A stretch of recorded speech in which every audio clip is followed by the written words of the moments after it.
Divine greetings, entities, energies, lovelies, bodies of light, seekers and sojourners of truth, the 144, chosen of the chosen few. You know who you all are. I greet you in the love that lights the truth from my heart to yours. I'm Akila Textry in the divine energy essence of it all, always as usual, reporting to you live from 5D, where my 5D people at, entering into the fifth dimension, living in the fifth dimension, being in our own storyline, timelines, quantum leaping, jumping, all of that good stuff. I salute you all who have made it thus far, this far.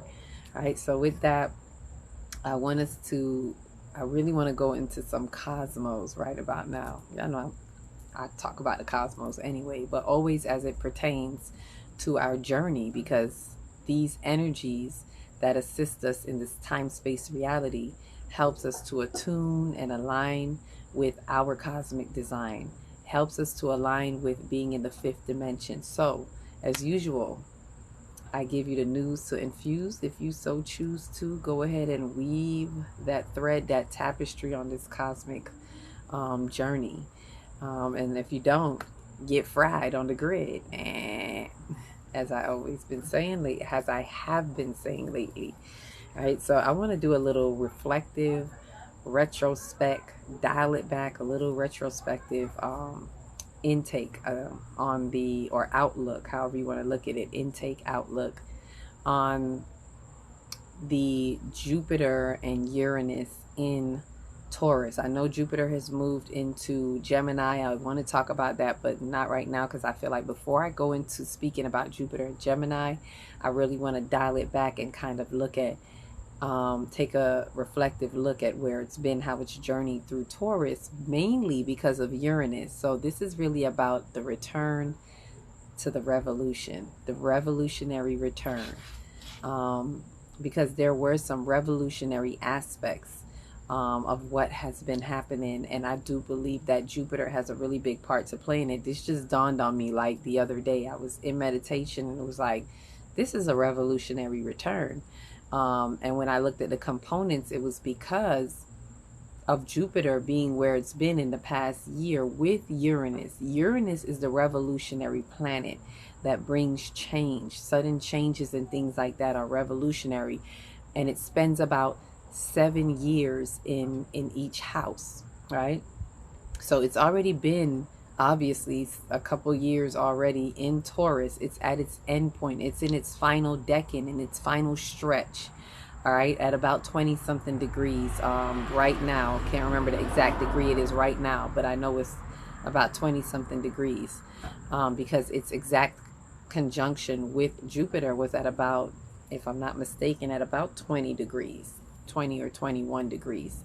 So it's in its final stretch. You know, Jupiter just exited out, so of course it moves faster than Uranus, right? Uranus has been there already, and as it steps in, it magnifies. I want us to really look at this from the macro to the micro, right? As at an interpersonal level, how we deal with each other, as well as intrapersonal within ourselves, how this has brought magnified the revolutionary change. So kind of look at it like this: when Jupiter joins in, when it jumps into the house of Taurus, it begins this magnifying aspect. It magnifies the revolution. This is why I'm saying to return to the revolution. It's not like it hasn't been happening, but we've probably been seeing it more subtly.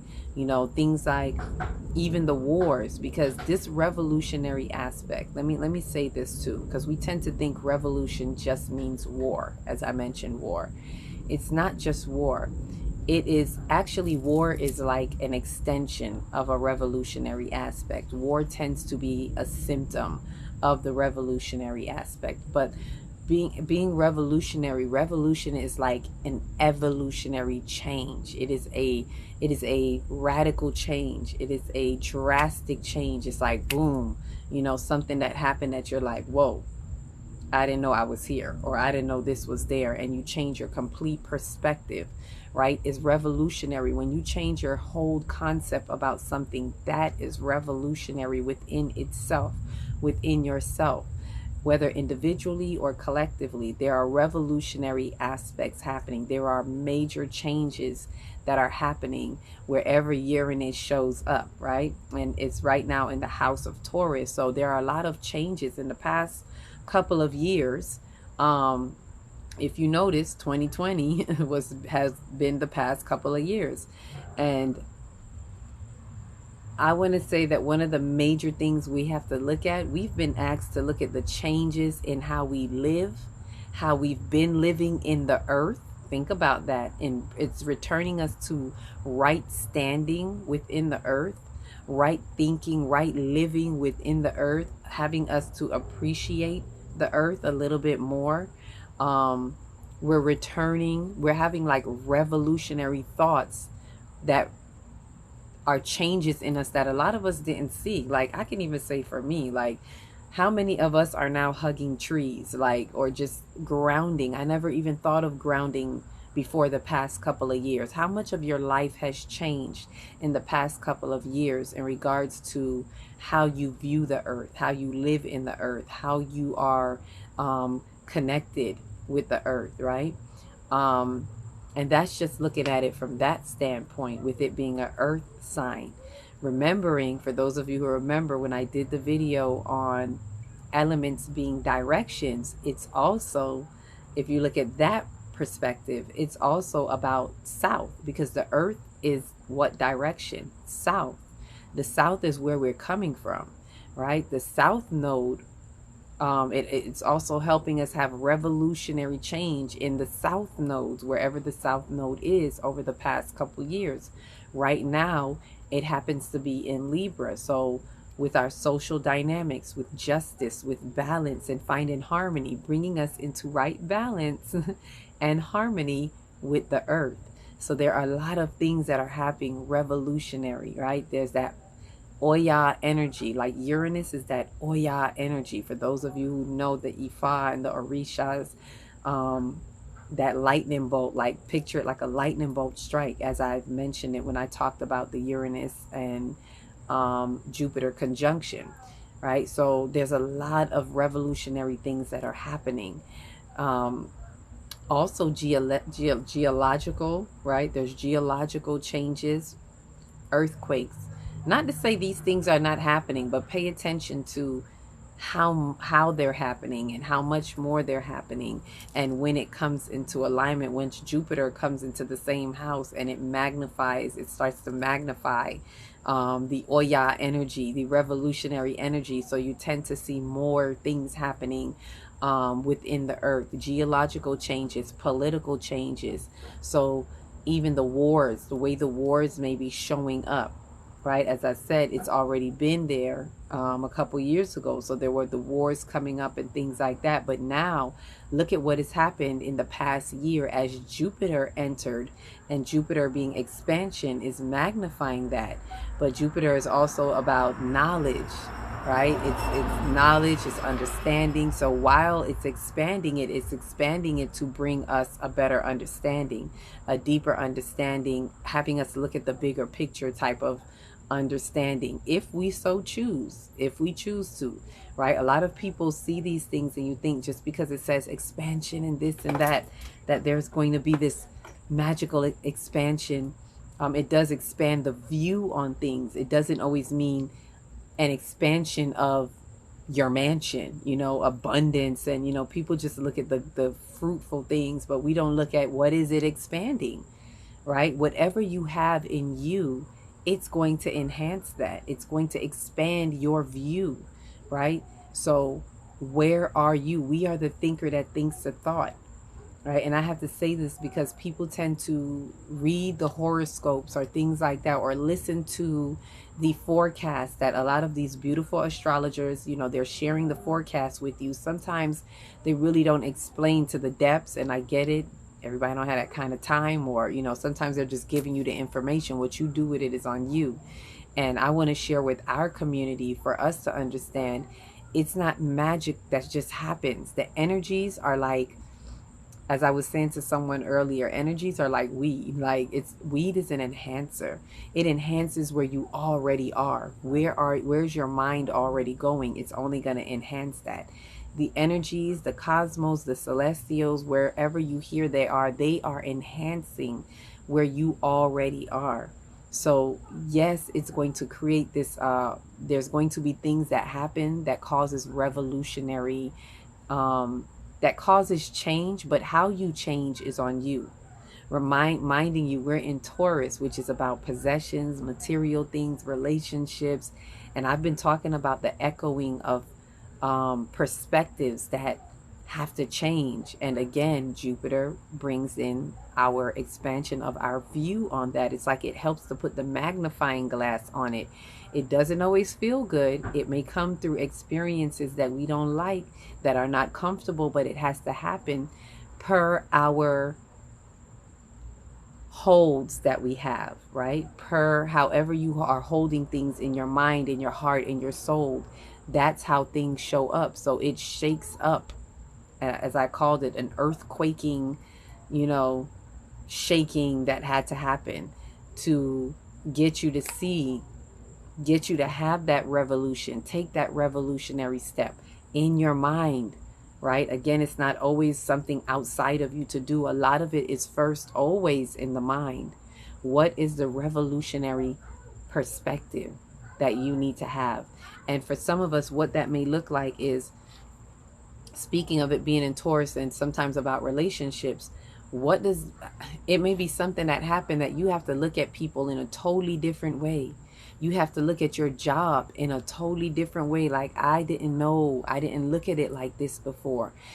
Things may happen that you have to make a decision where you are making a choice. Are you going to choose to continue in this mode, or are you going to have a revolutionary change in your perspective? The old concepts, the old ideas that you have had, are you going to make that change?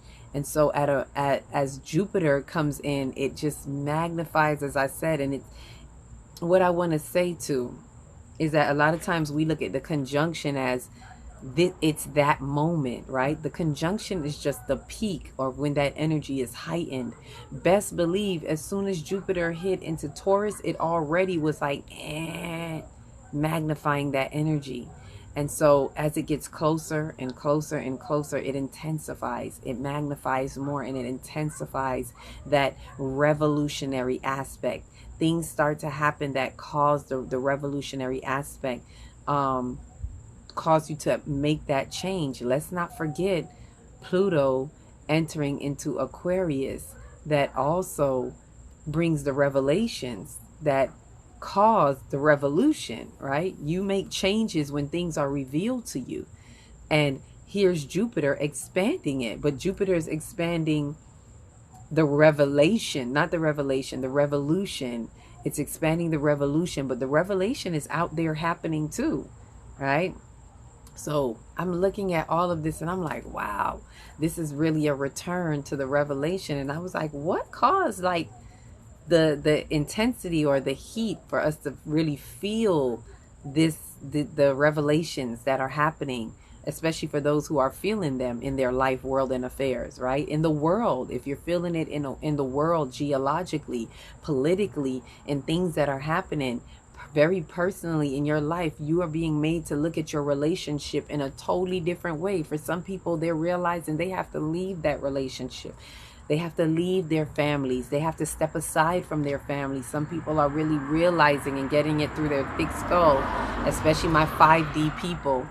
I read something today where it's like 5D people have to stop talking to 3D people. Like, they understand we have to stop having these 5D conversations with 3D people. I'm not saying don't talk to them at all, but the 5D conversations with 3D people, it's like we really have to get it through our thick skull, and we're really seeing the separation. So revolutionary changes. We have to be revolutionary even in how we're being with one another, how we're engaging with one another. Like, it can't be the way that it used to be, right? And one of the things that I really want to highlight, as I speak about this, speaking politically wise, this is what made me really see the return to the revolution. And it is with what is going on in Haiti. For those of you who know, right, there is a return to this revolutionary energy. And why I say that was like, why is that happening right now though, right? And when I looked at the part that Jupiter played in being there, and it says, as Jupiter entered, it became more intensified. So over the past couple months, within the last year, so to speak, but over the past couple of months, of course, as it got closer and closer to Uranus, it intensified. And so you see what's really happening in Haiti, and people are like, what's going on there? Like, why this war? But there's an undertone that is speaking up from the ancestors in Haiti that is actually bringing back the Haitian Revolution. The return of that revelation, the return of that revolution is happening because Pluto, when Pluto entered Aquarius, and if you look at it, you guys can date back, you'll see this is when everything intensified as well, when Pluto went into Aquarius, because the last time when there was the Haitian Revolution, how about that was the last time that Pluto was in Aquarius? From 1778 to about 1798 is when it was in Aquarius. The Haitian Revolution was like between 1791 and around that time of like 1799 or 1800 something. But either way, that decade, it was the Haitian Revolution, as well as the French Revolution was also within that scope. So the Haitian Revolution really caused a lot of changes, even within France. They had to give up the Louisiana Purchase, all of that. So that story in itself, I may have to do something different on that just to even kind of highlight what was going on in Haiti. But for those who don't know, this revolution is like a return. It's almost like the Pluto return. Like I call it Haiti's Pluto return, as it returns back into Aquarius. And so you can see the revolution, bubbling over. But what is also in place when this happens is Jupiter and Uranus is already in Taurus. So the earth is a shaking and a quaking, as I've been saying, but it highlights through Haiti. If we really look at Haiti, you will see how this affects not just Haiti, but the world. If you can look at Haiti and utilize this as a mirror reflection onto us, we can see that there's a revelation, a revolution that is happening. And of course it happens because of the revelations that have been happening, that have been coming through the people in Haiti for them to see what's really going on. It's almost like the return of their ancestors from what was done to them during the Haitian Revolution, because that wasn't a just outcome either. Although people say, oh yeah, now Haiti's free, but there was some misconstrued things, and now it's playing out as they have to have a return to that revelation that gives way to this revolution, the return to that revolution, right? So it's a revolution, a return, but not just for Haiti, but you get to look through the glasses of Haiti, if you can, and see how is this showing up in our lives, world, and affairs. Where is it that there is a revolutionary return for us? What is it that as Jupiter came in, and look back in the past couple of months, look at things that have been intensifying for you, for us personally, at a personal level, whether it's in your job, in a relationship. What is the revolutionary return for you as it intensified and Jupiter just got closer and closer? And what happens is, as it gets closer and closer, so it's like the energy is building up. There we go. It's like an energetic buildup the moment it hits. So the energies are building up and building up. And then as soon as it has an exact conjunction, volcanic eruption. But the volcano was already doing what it does. Like the lava was already moving. We just didn't see it because there was no eruption, right? And so for a lot of us, when that conjunction hit, a lot of people saw some things around in their life, world, and affairs where the earth was a shaking and a quaking. And our energy in motion, our emotions were being moved, because the earth represents the soil, subconscious mind, which represents our feelings and our emotions. So there's a lot of things that needed to be stirred up in our emotions for us to really listen to the instructions in our feelings, the indicators that came to bring something to us. Jupiter that was highlighting and magnifying, expanding our view on something, that through these incidences, these coincidences that are happening the happening that is happening for us, within us, and through us, for us to see this revolutionary return. What is really going on is probably what it felt like, but the return allows us to see what is it in me. And so I want to remind us to look at the personal level in you of what is the war that may have stirred up inside of you. Remember that the war is just a symptom of that revolution, right? There's a revolutionary change in you. And yes, even within you, it can feel like a war. It can feel like a tug of war within your soul. But it's just to highlight, if we allow this expansion in Taurus, if we allow us to gain the true perspective of our value on what we value, whether relationship, whether personal things, what is it that we should truly be looking at? Having a revolutionary return to the earth. How can we view our stability in the earth? And as I say that, I want to go ahead and share this with you. This was something that I saw as Jupiter was in Taurus. Remember, mind you, we're talking about the revolution of Uranus, but like I said, Jupiter played a really key part, because while it was in Taurus, it expanded our awareness for our needs to establish ourselves and build upon what we own and what we have. What you will be, have, something I always say, your behaviors are according to what you will be, have. You behave for what you be having, for what you want. So this is like looking at your awareness of what your needs are, right? Of being able to change your perspectives. And Jupiter in Taurus also encourages us to embrace our needs, comforts, security, grounding, stability, collecting, and providing for ourselves, right? So it's that stability. We want to feel secure. It doesn't mean you're always going to feel secure. I want us to listen to this, because we hear these things and then we think, yeah, I'm going to be stable, I'm going to be secure. But are you? Because if that's not where your mind is already, it means it wants to establish that. So you're going to be grasping for that. So we have to pay attention to, you may even be doing a desperate grasp. So we have to be paying attention to what it is that we need, and what is it that is important for us. What do we need to feel secure? What do we need to feel stable? This is all root chakra work as well. Speaking of, the root chakra is about feeling safe and secure. Are our needs met? Are our physical needs met?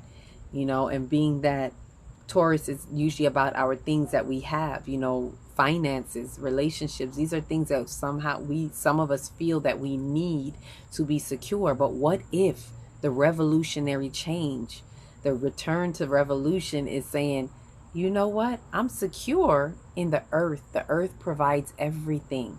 Being in the earth is like being in the womb of the universe. And when a child is in the womb, it has everything it needs. You don't worry for what you need. This is why it says that in the scriptures. The birds don't want for anything. They don't worry about what they feed. They're going to get fed, right? So what if our revolutionary thought is that we have all that we need? I don't have to chase the bag, the money. I don't need that, because I live in a mind state of abundance. The earth provides everything I need. And in the trust of that, this is a big revolutionary, bold step to make, because you have to step out of the matrix. You have to step out of the institution that says you need to do this to get that, and you need to do this to get that, and these commercials that say you need this in order to feel secure. They feed you things where you feel like you have to have a relationship a certain way to feel secure. What if revolutionary, you just say, I have a relationship within myself. I value the relationship within myself, and just living in the truth of that attracts your counterpart. So you're not out there looking, you're not on, what's the thing, Tinder or somewhere, looking for love in all the wrong places. Whooping for nub in all the wrong places. Whooping for nub. That's for my people who know that that Eddie Murphy skit. Real old throwback. But yeah, we're not out there looking for money, desperately looking for money, because your revolutionary thought is that your value is that you have everything you need, that I am energy. I am the currency. So wherever I move in my divine currency provides more physical currency for me. So I don't worry about it. It's revolutionary. It's bold moves. It's one thing to say, but it's another thing to do. It is another thing to be and to live in that existence. But this is what Jupiter expands on: the knowledge, the awareness, the wisdom of highlighting this view for you and allowing you to have this revolutionary aspect, right? And as I say revolutionary, before I go, I remembered as well with that Haitian revolution, also knowing that Uranus rules Aquarius. So that was the connection to Aquarius with the Uranus energy. So as Pluto entered into Aquarius, it's like it activates the revolutionary Uranus aspect. It activates it even more strongly for them in that geological place that has the memory cells, the complex memory of this revolution that's saying, return to revolution. So for my Haitian people, fret not thyself. This is a part of the process. It's just for you to understand. Go back and do your research and understand the truth in the revolution. There's a revelation to be had there. That's why the revolution is happening. So you can change and regain your personal power, right? Which is what Pluto is about. For all of us, it is to regain our personal power. That is what having that revolutionary, because you're going to be empowered when you have a drastic change, when you change your view on how you value things, when you're not chasing a relationship, chasing the money, chasing a house, but because you realize that the value is in you. The value is in you and how you connect to this earth and how you trust this earth, and being able to look back in the south node, being able to look back, retrospect, and see what needs to change from where you're coming from. That's what the south direction, or the south node, is really about. Changing where you've come from, learning from that, and seeing how you can move forward with that change, right? Uranus, revolutionary. Get out there and have that revolutionary return to your soul. And that's my take on that. Let me know, comment below if you have any questions, if you want me to expound on anything in that. Please like, subscribe, and share. I always forget to say this at the beginning, but please like, subscribe, share, comment if you dare, and feel free to, go deep within and just let me know, what your comments are. Do you see this revolutionary aspect? Do you see the changes in you from the macro to the micro at an intrapersonal level? What is a drastic change that you see that is happening? And this was my retrospective look at Jupiter and Uranus in Taurus, right? But more so Jupiter, because Jupiter ain't there no more. So I wanted to highlight how its expansion played a role in magnifying the revolutionary aspect of Uranus while it's in its final degrees too, taking its last lap in Taurus. So we'll see what is also going to be coming from that as Jupiter has left it to finish its revolutionary, return aspect. So with that said, let's all return to ourselves, to the revelations, the revolutions, the changes that are necessary to accelerate into our 5D expansion, into our 5D consciousness, and light up on the light grid. Remember to choose to infuse with the light always. Each one, reach one, teach one. If you don't know where to start in your big, beautiful heart. Shine your light from the inside out and be the candle that lights the next one, and the next one, and the next one. Peace, love, light.